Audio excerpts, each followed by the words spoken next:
While it's a hard pill to swallow, Agatha All Along has finally wrapped up. This WandaVision spin-off had been in the works for over 3 years, but every releasing episode, the wait really did pay off. Sure, Kathryn Hahn gave an unforgettable performance, and there was some crazy electric chemistry between Agatha and Death, but the focus of the show was definitely the mind-blowing twists. One of the biggest being Joe Locke's teen coming out as Wiccan, and getting set up for a spot in the future Young Avengers project. Now, last week on Agatha All Along, we saw the divination witch Lilia Calderu make the ultimate sacrifice by falling to her death in one of Marvel's most stunning scenes to date. And now, this week, we get Agatha sort of sacrificing herself and also taking a fall, just from a bit lower up, in another breathtaking Marvel moment. Somehow though, each scene feels completely unique. Irrespective of how the show started out, episodes 8 and 9 of Agatha All Along ended in an emotional climax that tied up plenty of loose ends and left us with brand new questions about where the MCU might go next. With the cast pared down to just its core characters, the trio of Agatha, Billy, and Jennifer faced the final trial on the Witch's Road, all while death loomed over them. By the end of episode 9, we had answers to some big mysteries, from what the Witch's Road really is to what ultimately happens to everyone by the end. Each reveal felt complete, yet cluing at exciting possibilities for the future of the MCU, setting up Agatha All Along for a potential continuation down the line. So without wasting another moment, let's dive into it and break down the 2-part finale of Agatha All Along. Before we go into our explanation, we have a very small request. If you like our content, please support us by subscribing to our channel. This is a small click for you, but for us, it means a lot. Thank you. Let's begin.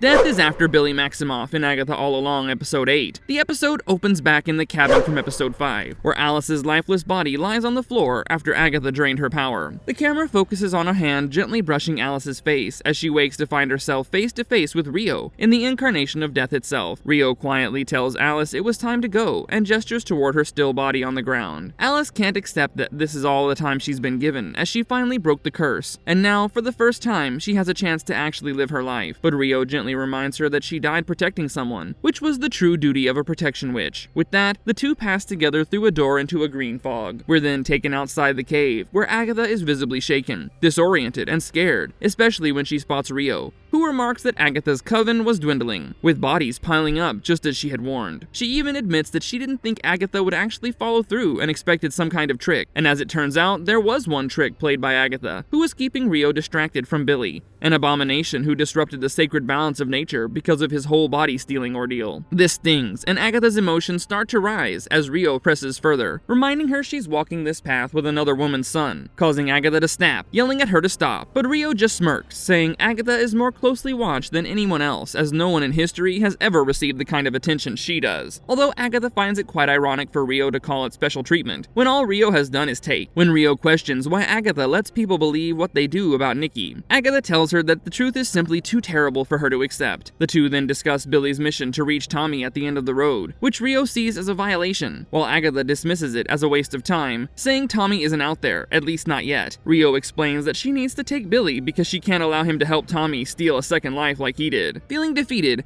Agatha asks Rio to just take him, but eventually realizes that even as Death, Rio simply can't kill him, as there's a huge possibility that if Billy dies, he'll simply reincarnate again in another body, and she'll lose track of him. So Rio needs Billy to willingly surrender and come with her to the afterlife. Lucky for her, Agatha offers to make that happen if Rio agrees to let her go and stop haunting her. She also insists that even when her time comes, far in the future, Agatha doesn't want to see Rio's face. Though visibly hurt, Rio agrees and turns to plunge a knife through the wall of the road and make her green foggy exit. Meanwhile, Jen is frantically pounding on the door of the previous trial, which closed before Lilia sacrificed herself to protect her coven from the Salem 7. Even Billy is worried, but Agatha is nowhere to be found. Jen reassures Billy that Lilia stayed behind to protect them, and that the Green Witch has been showing her true nature all along. They simply couldn't notice it. As Jen explains, the green craft exists beyond the natural cycle of life, growth, and decay, which, now that they know Agatha's ex is literally Death, makes a lot of sense. Billy then points out that the way she and Rio met over dead bodies proves Agatha has real feelings. But Jen is puzzled, as she can't understand Billy's loyalty toward her. When he responds, saying that Agatha will always be a witch without a coven, just then, Agatha, who has overheard them, cuts in sharply, saying it was time to finish the road, as she now had bigger fish to fry.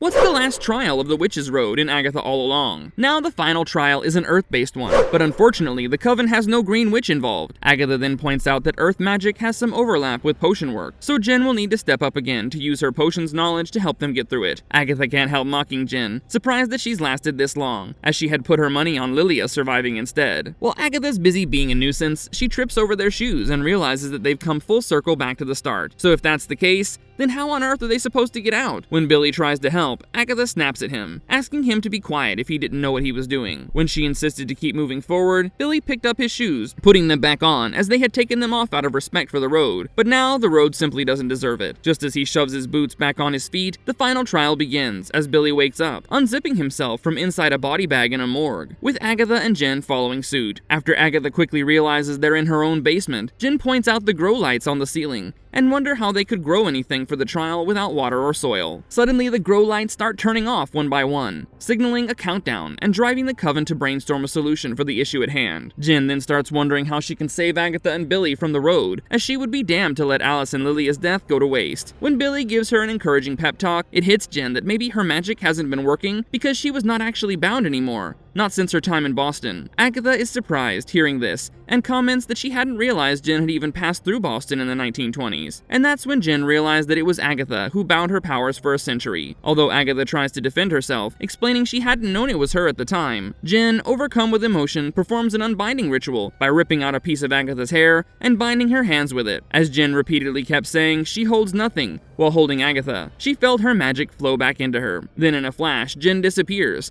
as the road has finally given her what she was missing. Following this, Agatha tells Billy they can end the trial right here if he boosts her powers by juicing her up, as she was on the road solely for power. But Billy hesitates, as he was worried she might drain him completely. Agatha then assures him, urging him to sit and focus so they can find his brother. Even though Tommy does not have a body waiting for him out there, Billy can give him a new life, and that was literally what got Rio so upset. Agatha then instructs Billy to close his eyes and recall his last moments with Tommy before the hex faded them away. Very gently, she guided him through those memories, encouraging him to stay calm and breathe, which was a very deeply emotional moment between them. Billy then envisions Tommy's soul entering the body of a child who was about to drown. He also mentions that the boy was very unhappy in life, as he was super lonely and his family didn't seem loving or supportive. Concerned, Billy asks if he was essentially taking a boy's life to bring Tommy back, but before Agatha can tell him no, he vanishes from the road. Now that she was left alone, Agatha whispers sadly that sometimes boys just die. She then takes a small piece of Nick's hair from her brooch and gently brushes it across her face. Hidden beneath the hair, she takes out a tiny dandelion seed from the locket and murmurs, "Out of death, life," before planting it in a patch of soil beneath the cracked ground, thus completing the trial. As the last lights start to go out, Agatha cries out, desperate for more time. With tears streaming, she watches as the single dandelion sprouts from the dirt, but right at that moment, the ceiling lights flicker back on and the room begins to collapse around her. As rocks and soil begin raining down, Agatha dashes to the door, shouting for someone to let her out. Luckily, the door swings open just in time and she scrambles out of the road, emerging from the storm shelter and finding herself back in Westview. Agatha All Along Episode 8 ends only after sending a train of jolts down your spine. After coming back to Westview, Agatha notices Rio in her death avatar, perched up on the roof, while laughing and applauding Agatha for surviving the final trial, though she points out Agatha still hasn't regained her powers. While Agatha demands her reward from the road, Rio is after hers too, because where's Billy? Since he hasn't turned himself in, Rio is here to take Agatha along with her, and threatened her with a painful death by 1,000 cuts when she refused. Suddenly, the windows shatter, sending glass flying and cutting Agatha all over. The citizens of Westview witness this spectacle and are thoroughly exasperated, as they never asked for this chaos, and are beyond done with these two making their messy breakup the town's problem. When Agatha tries to banish Rio, she brushes it off, because as death, she was the natural order, meaning she was unstoppable. Remembering Lilia's warning from the last episode, Agatha ducks just in time to avoid the flying debris Rio hurls her way, and from her rooftop perch, Rio keeps battering Agatha, demanding to know why Agatha doesn't want her, while Agatha scrambles to escape. Finally, Rio leaps down from the roof to confront Agatha up close, but before she can strike, she's blasted back by Billy, who finally descends from the sky in his Wiccan costume from head to toe. When Billy offers Agatha some of his magic after warning her not to take too much, Agatha absorbs the power, laughing with a renewed sense of freedom as she undergoes a powerful transformation. After her iconic glow-up is complete, Agatha remains true to her word and stops herself before draining Billy's magic entirely. Rio then gives Billy and Agatha an ultimatum that one of them must stay with her while the other can go free. But Agatha isn't having it. Instead, she challenges Rio to a fight in the backyard. Before Billy could say anything, Rio tosses him into a shed during the scuffle. When he again gathers up his strength to jump back in and help, Agatha warns him that it was pointless as they cannot fight death. She then turns to Rio and expresses that she was ready to sacrifice herself in Billy's place. When Billy refuses to let her, Agatha then tells Billy he's not a bad person, and he returns the sentiment. Then in a surprising turn of events, Billy tells Rio he would go with her, and Agatha appears to betray him, agreeing to let him go without a struggle. Basically, she plays an Uno reverse by telling Rio that she can now have Billy, who has willingly chosen to give up his life. When she shrugs off Billy's face of betrayal by justifying herself to be a covenless witch, Billy reaches out to her telepathically, asking if this was how Nick died. Something changes in Agatha after hearing this as she steps up to Rio and kisses her, letting death black smoke swirl around them. Rising slightly in the air, she looks peaceful as life leaves her and she falls back to the ground. As Rio gazes at Agatha's lifeless form, and for a moment, a few tears fall, Agatha's body sinks into the earth, and beautiful flowers bloom where she lay, with her brooch left behind. Billy then takes up the brooch, and Agatha, now wearing her death mask, informs him that he was free to go. As Billy heads out of Westview, the townspeople come together to see who he really is. Just as Wanda once did, he pulls up his hood and drives back home, where his parents immediately bombard him with questions, fussing over him being missing for a whole 24 hours. Time works differently in the Witch's Road, I guess. After going up to his room, Billy looks around, taking in his posters of Lorna Wu, a Wicked Witch statue, and a few other pennants from episode 5. Slowly, the pieces click into place for him as we realize it was Billy all along. When Billy realizes that he was the one who created the Witch's Road, he hears a familiar cackle, and with a sudden boo, the screen fades to black.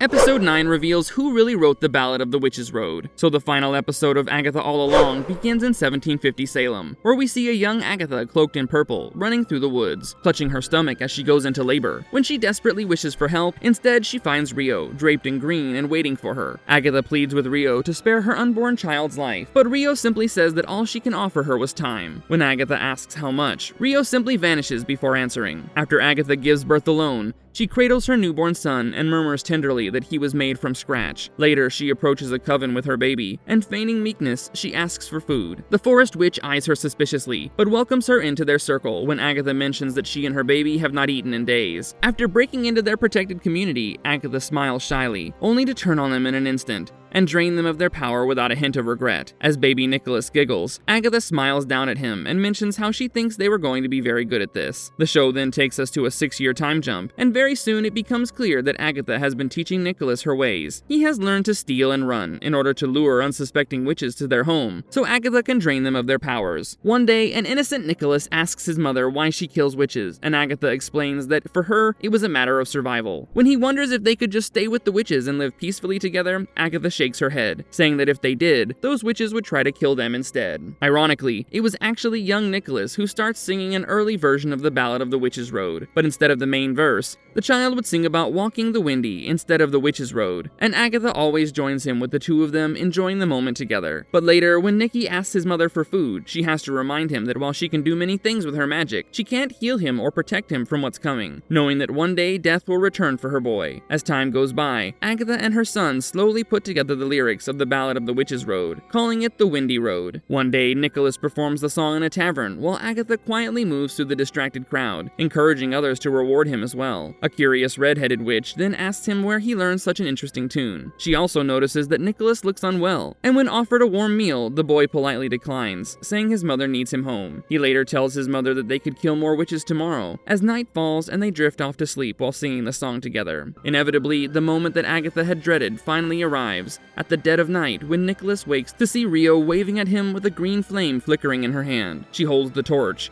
waiting in the darkness, and beckons him closer. Curious, he approaches her and leaves with Rio. Next morning, when Agatha suddenly awakes to find her son dead, a wave of horror washes over her, and she cries out for more time with the only soul she has ever loved. With trembling hands, she digs a grave for him and sings the ballad softly before tucking a piece of his hair into her locket as she lays him to rest while mentioning how she buried her own heart with him. Agatha Harkness used the Ballad of the Witch's Road as a con to steal more power. While Agatha was mourning Nicky's death over his grave, a blonde witch overheard her singing the ballad and interrupted, asking where the road was, since she seemed so familiar with the song. Agatha, frustrated at the disruption of her son's funeral, initially felt anger bubbling up inside her, but then a crafty idea strikes her when the young woman expresses her urgency, explaining that the road offers a prize worth the danger for witches who are brave and true. After she asks Agatha if she might guide her, Agatha acknowledges the woman's sincerity and assures her that she knows the way by heart. But first they need to gather a coven. Once they assemble a group of women to conjure the rumored road, Agatha cleverly lures the witches in, just like we saw her attempt to do in episode 2. She scoffs at them, calling their efforts pathetic and embarrassing. As the women attempt to unleash their magic, Agatha drains their power, leaving them lifeless in her wake. A montage begins depicting Agatha across various time periods, each look reflecting the fashions of the era as she steadily gains more power. This pattern continues for centuries, and with each successful con trick, she grows stronger. The scenes blend together as we flash back to the ballad from episode 2, showing her interactions with Alice, Sharon Davis, Jen, and Lilia, each moment marked by her cunning manipulation. Finally, she's taken aback when a door suddenly appears. Agatha then locks eyes with the camera, finally realizing that it was Billy who created the road.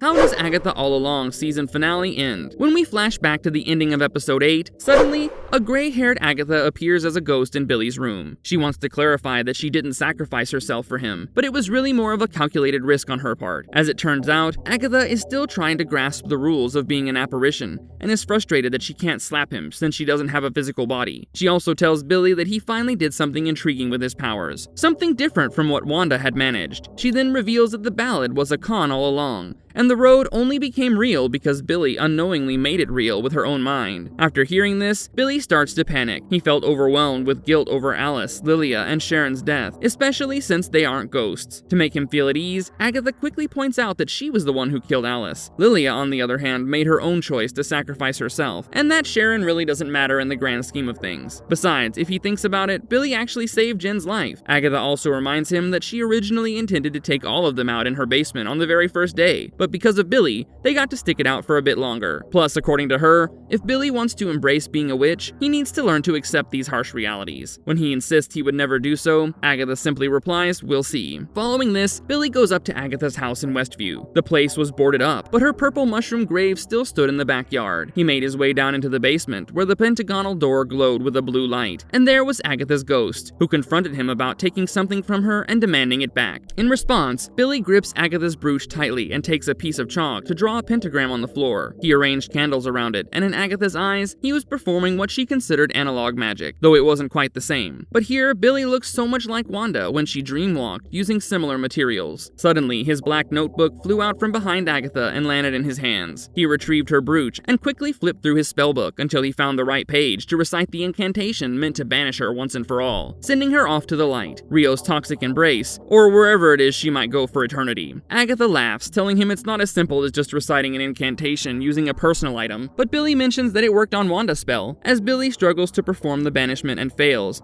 Agatha finally reveals the truth that she cannot move on because she's not ready to face Nicholas again. After Agatha manages to pick up her brooch and fasten it onto her cloak, Billy reassures her that he was certain Nicholas would forgive her for everything she had done. As Agatha reflects on this, she notes how much Billy reminded her of Nicky every time he would say innocent yet hopeful things like that. Billy then smirks, saying that being a ghost suits Agatha, to which Agatha chuckles, acknowledging that they could make quite a team, even if she had a habit of killing her coven members. Billy points out that he's not innocent in that regard either. Then with a flick of his wrist, he uses his magic to seal the door to the witch's road. As he does, the names of Sharon, Alice, and Lilia appear etched as if on a gravestone. Just then another door opens, revealing a staircase lit up with white light. The episode ends as the two share a determined glance before vowing to go find Tommy together. The finale definitely stirred up a mix of reactions, as some choices really hit the mark. I really loved Agatha All Along, warts and all, but what about you? Let us know in the comments below. And if you liked our content, don't forget to leave a like and subscribe to us if you haven't already. Have a good one and be safe. Thanks everyone!